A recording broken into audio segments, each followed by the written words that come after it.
ọ̀pọ̀lọpọ̀ àwọn olólùfẹ́ Ìyábọ̀ Òjó gbajúgbajà òṣèré ilé wa ni wọ́n ń gbàdúrà kíkankíkan fún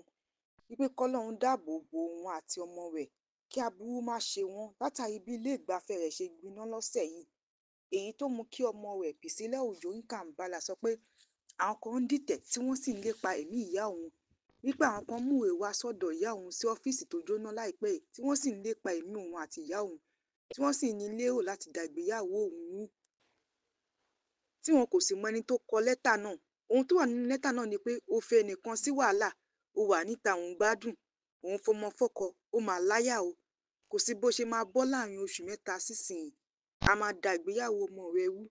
ọmọ rẹ ò ní gbádùn ìgbéyàwó tó ṣe, ó máa ríran wò.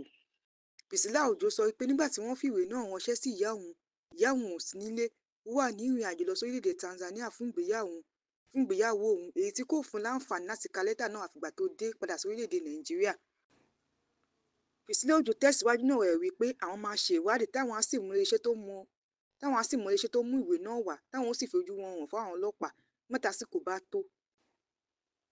àti kí wọ́n sọ pé láàrin oṣù mẹ́ta làwọn ò máa ṣọ́ àwọn. Priscilla Òjó sọ wípé látọdún mẹ́jọ nìyá òun ti ń lo ọ́fíìsì náà